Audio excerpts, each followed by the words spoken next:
Agora estamos de volta com a nossa aula, certo? E nós já vamos para a nossa lição 8 do livro de português, certo? E a lição 8 se encontra em qual página?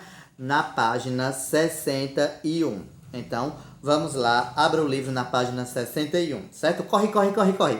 Brincadeira, na verdade, pause o vídeo e abra o livro na página 61.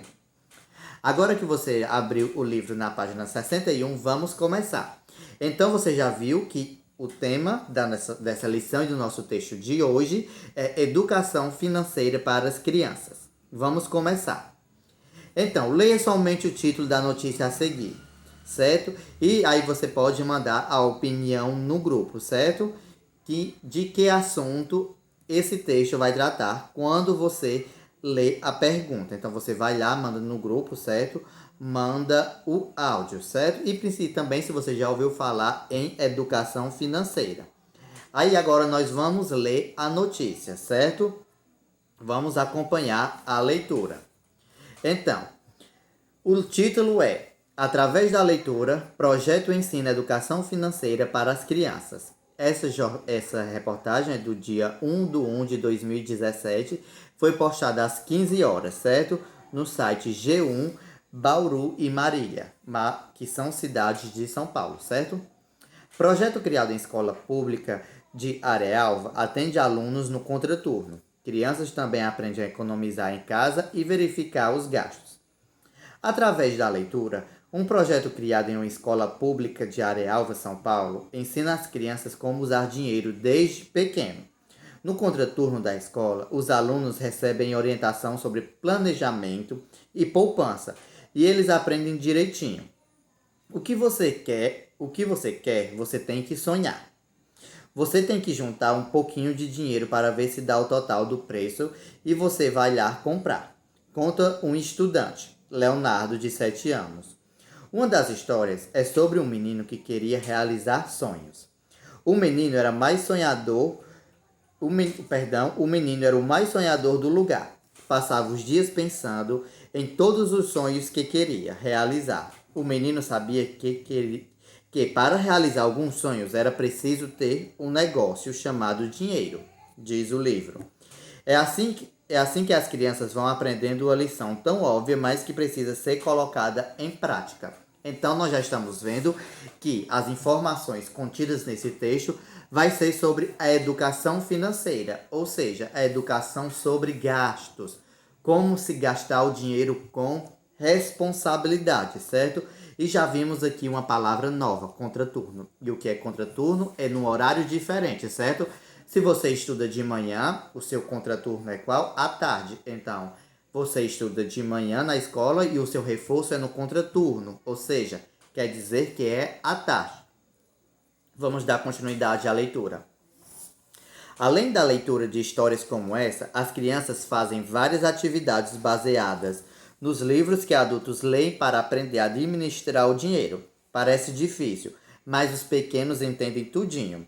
O D é de diagnosticar, o S é sonhar, o O é orçar e o P é poupar, explica Leonardo. Já Isabelle, de 8 anos, aprendeu uma lição muito importante. Eu aprendi que não pode só gastar com bobeira, também tem que guardar.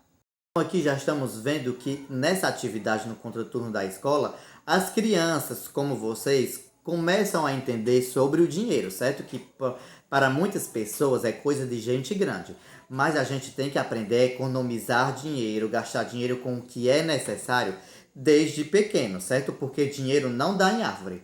O dinheiro vem do trabalho dos pais, das mães, dos avós, das avós, dos tios, de alguém, certo? Que arruma o dinheiro para ajudar você, para pagar a mensalidade da escola, para comprar caderno, para dar presente, certo? Então, dinheiro não é como folha, que você vai lá e arranca da árvore. Não, certo? Vem através do trabalho. Por isso é preciso aprender desde cedo que é importante economizar dinheiro e gastar com responsabilidade. Por exemplo, vimos que Leonardo viu que o D é de diagnosticar, ou seja, diagnosticar a situação, ver o que você precisa. Eu preciso de uma boneca? Eu preciso de um carro? Eu preciso de um lápis novo? Será que o lápis que eu tenho não dá certo? A boneca que eu tenho não dá para brincar? O carro que eu tenho não dá para brincar? E o S? Aí o S é de sonhar. Aí você vai lá, eu vou sonhar mais um pouco, vou guardar dinheiro, certo? Eu ainda tenho uma boneca, que era uma boneca nova, mas eu vou sonhar primeiro. Primeiro eu diagnostiquei, vi se eu preciso ou não. Depois vou sonhar como é que vai ser, como você vai ver, como chegar até aquele seu sonho, certo? E o O é orçar, ou seja, ver o orçamento. Se a boneca custa 10 reais, você vai ver. O que é que eu posso fazer para ganhar 10 reais? Será que se eu ajudar a minha mãe, ela pode me dar um agrado, não é verdade? Se eu me comportar um pouco, se eu fizer alguma coisa para ela, ela pode ser que ela vá lhe pagando e dando uma educação financeira sobre você. Não é trocando, certo? Mas é aprendendo que é através do dinheiro que a gente consegue ter um orçamento, certo? E o P é de poupar. Por exemplo, se você vai lá comprar a boneca, você conseguiu 15 reais. Aí então você pega 10 reais, compra a boneca, R$ 1 você compra um picolé e os R$ 4 você já pode guardar para um outro investimento, certo? Então, como Isabelle, a gente tem que aprender que não pode só gastar com bobeira, também tem que guardar, certo? Então vamos para a nossa próxima página, na página 62. O primeiro passo é cada aluno definir o sonho em particular. Para realizar o sonho, o aluno faz seu próprio cofre, leva para casa e vai juntando dinheiro. O David, que não é Ravik, de 11 anos, já conseguiu guardar uma boa quantia e vai usar o dinheiro em uma viagem agora, no final do ano. De tão empolgado, já entendeu que esse é um aprendizado que vale para a vida toda. Como ele vai dizer agora, certo? Que está entre aspas, que é a palavra dele. Porque no futuro, quando a gente trabalhar, a gente não vai saber o que fazer com dinheiro. Agora que nós aprendemos, nós sabemos o que fazer. Gastar com o que precisa em casa. Está vendo, David Ravik? Então, mas não só para David Ravik, mas para todos vocês, certo? Que estão me escutando. Que o primeiro passo é você ter um sonho, certo? Ah, qual é o seu sonho? Comprar um carro, comprar uma boneca, certo? Comprar uma coisa para brincar de escritório, para brincar de ser empresária, brincar de ser advogado, brincar de ser médica, brincar de ser motorista, alguma coisa, certo? Ou então uma viagem que você queira fazer quando a pandemia passar, uma roupa nova. Então isso é o seu sonho. Aí depois do sonho você vai fazer o quê? Você vai lá e faz um cofrinho. E toda moeda que você vai pegando, você vai guardando. E só tira para chegar naquele seu objetivo. Eu acredito que alguns de vocês já tiveram essa experiência, certo? Mas aqui você está traçando uma meta, certo? Você vai sonhar alguma coisa e vai guardar dinheiro para aquilo. E assim, quando você estiver grande, como o David, que nós vimos no texto, vai ter uma consciência sobre o dinheiro. Ver que o gasto que vai precisar, que você vai ter dinheiro, mas vai precisar gastar com responsabilidade, gastar primeiro com uma coisa que precisa em casa, sem ser com uma coisa desnecessária, não é verdade? Eu acho que os pais de vocês devem estar adorando essa aula, não é verdade? Ensinando a vocês a economizarem. Então, vamos dar continuidade à nossa aula. Em outra turma, os alunos trouxeram de casa as contas de luz e água para avaliar quanto a família está gastando. A Marina analisou que tem algo errado. Ela está muito cara. Eu vou ter que tirar o carregador da tomada depois que uso o celular. Vou ter que apagar a luz do meu quarto, que essa noite dormiu acesa sem eu ver. Vou ter que falar para o meu irmão parar de acender a luz de dia. Conta. Então, nesse projeto, as crianças também levaram as contas de casa, como luz e água. E aqui a menina Marina viu que a conta de luz estava muito alta. Então ela disse: então vou ajudar meus pais. Como é que você vai ajudar seus pais na conta de luz? Se está de dia, você não precisa acender a luz, não é verdade? A não ser que o quarto seja muito escuro. Mas aí, se está de dia, você pode ir para um local mais claro e aproveitar a luz do dia, não é verdade? Por exemplo, como o muro, se tiver sombra, a cozinha, que é mais clara, a sala, certo? Que tem sempre luz entrando pela porta. Aí você pode aproveitar os locais mais claros de sua casa e assim economizar luz. Do mesmo jeito, não deixar a televisão ligada sozinha, saiu, desliga a televisão, certo? Não deixa a televisão ligada sozinha. Saiu do quarto, apaga a luz. E assim você vai ajudando a economizar, certo? Com essas pequenas atitudes. Do mesmo jeito, com o ventilador, não deixar a porta da geladeira aberta, certo? Desligar as luzes da casa quando não tiver ninguém no cômodo, economizar energia de alguma maneira. E assim você vai poder ajudar o seu pai e a sua mãe ou alguém que more com você, certo? Pode ser o avô, a avó, o tio, quem cuida de você. Então, seguindo, a educadora Rosa Maria Cardoso explica que economizar em casa é uma forma de ajudar a juntar dinheiro no cofrinho. Se eles conseguirem economizar em casa, ajudar o papai e a mamãe na hora de fazer as contas do mês, vai sobrar mais dinheiro. Então, já vai ter como esse dinheiro ir para o cofre para eles alcançarem os sonhos deles. Então, como a educadora Rosa Maria explicou, que como você, criança, pode aprender a economizar ajudando ao seu responsável, ao pai, à mãe, a quem morar com você, toda a família, certo? A economizar, aquele dinheiro que sobrou da conta já pode dar uma parte para você e ir para o seu cofrinho para realizar o seu sonho. Já pensou? Pensa aí. Se a conta de sua casa está vindo, suponhamos, R$ 70. E você, vamos apagar as luzes, vamos desligar a TV quando não tiver ninguém, essas coisas. E a conta vem R$ 65, ou seja, era 70 e agora vai vir 65. Os R$ 5, o seu pai já pode, ou a sua mãe, ou alguém, dá para você colocar no cofre. Os 5, então R$ 3, 2 e assim, você já vai chegando perto do seu sonho. E isso por mês vai gerar uma quantia bem legal ao longo do ano, aos longos dos meses. Isso também pode funcionar com a conta de água, na verdade, e ainda vai ajudar no meio ambiente. Então, vamos dar continuidade. Além do sonho individual, eles fizeram um cofre para cada turma. E aos poucos, cada um foi colocando ali quanto pôde. No final dos 4 meses, veio a parte boa: gastar. Os alunos escolheram ir para um shopping em Bauru e gastar todo o dinheiro que economizaram na sala de aula. Teve diversão no parquinho, sessão de cinema, hora do lanche e eles aprenderam a lição. Valeu a pena economizar, diz a estudante Natasha. Então, eles tiveram uma bela ideia que foi um caixa da sala, um cofrinho da sala. Então, cada aluno ia ali colocando uma quantia para no fim para um determinado tempo, como aqui eles fizeram depois de 4 meses, foram gastar as economias, na verdade, guardaram com tanto sacrifício, mas depois foram se divertir. Foram para o shopping, foram para o parque, muita diversão. E como a Natasha disse, que valeu muito a pena economizar. Olha, um detalhe, mesmo através da economia, não pode ficar uma criança de mão fechada, certo? Se você guardou, não pode ficar negando. Por exemplo, você tem lá no seu cofrinho alguma coisa. Eu não vou gastar de jeito nenhum. Não. Você está economizando para chegar no sonho, certo? Então, quando chegar no sonho, se divirta bastante, certo? Então, nós temos o vocabulário, certo? Que nós já vimos o que é contraturno.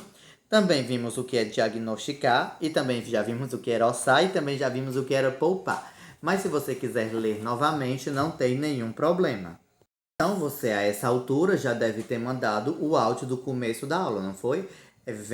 Dizendo o que você achava do que se trataria o texto. Aí agora você vai mandar outro áudio, certo? Falando para os colegas o que você achou da educação financeira. Se é uma boa ideia ou não, de orçar, sonhar e poupar e depois atingir o seu sonho, certo? Agora vamos para a nossa página 63, certo? Aqui onde o cachorrinho está falando. Ele diz que nas notícias, a frase ou pequeno texto que vem logo após o título chama-se linha fina. Atrai a atenção do leitor para o texto principal, é a função da linha fina. Então, certo?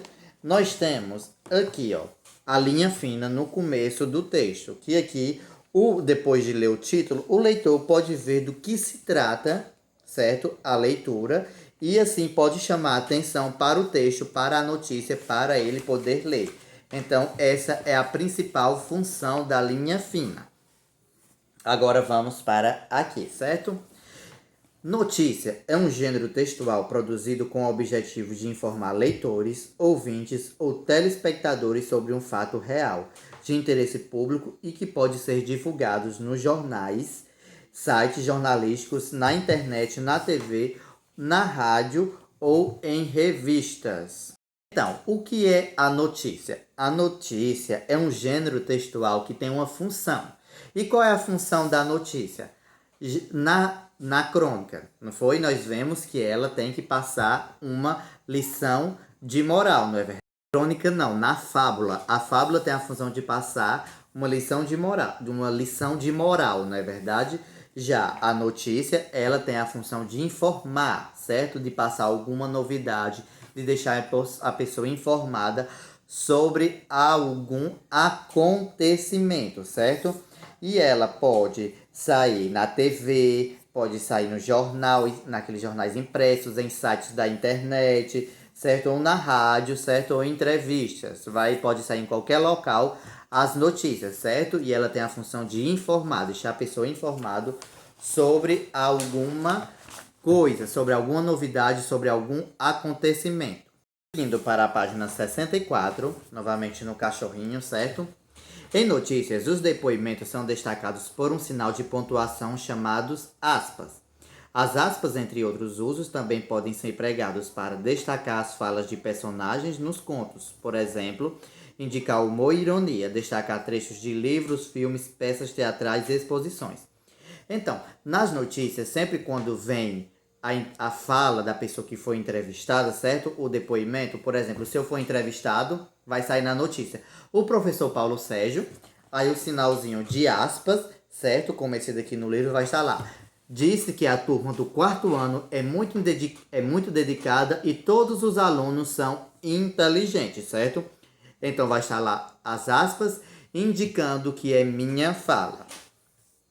E aqui, no nosso último, certo? No último quadrinho, o registro linguístico em notícias normalmente é formal, que observa as normas gramaticais de pontuação, concordância, correção de palavras, etc. Porém, quando registra diretamente de pessoas, o jornalista reproduz a fala tal como ouviu. Então, quando tem uma reportagem, quando o repórter vai lá entrevistar uma pessoa, diz, ei, isso aqui, o que aconteceu aqui? Então, ele não vai colocar dessa maneira do jornal, ele vai colocar, por exemplo, durante o mês de setembro, o município de Baixio passa pelas comemorações de emancipação política do município. E agora vamos ver as falas de algumas pessoas sobre esses eventos. Então ele coloca numa linguagem bem formal, bem explicado, certo? Mas já a fala das pessoas que ele entrevista, ele tem que colocar do mesmo jeito que a pessoa falou. Se a pessoa falar, a praça tá muito bonita e o povo também tá muito bonito, então ele tem que colocar desse jeito, não vai ter que corrigir, certo? Colocar, a praça está muito bonita e o povo também está muito bonito. Então ele não pode corrigir, tem que colocar do mesmo jeito que a pessoa fala. Até mesmo se ela falar, por exemplo, problema, ele vai ter que colocar problema, certo? Na entrevista, mas a parte da redação que ele escreveu, ele tem que colocar certo. Mas enquanto for a fala da pessoa, ele tem que colocar do mesmo jeito, certo? Então, essas foram as nossas aulas de hoje. Espero que tenham entendido tudo. E você já sabe, né? Se ficou com dúvida, você pode me perguntar, pode me enviar mensagem, pode ligar, certo? Que eu estarei pronto para tirar suas dúvidas. Não fique com dúvidas, certo? E a lição de português, você vai fazer o exercício da página 63, certo? E também o exercício da página 64 até a questão 11. Então, minha criança, tome muito cuidado, certo? Todo dia eu falo isso, mas é sempre importante lembrar que vocês já estão abusados de escutar tudo isso, mas tome muito cuidado, certo?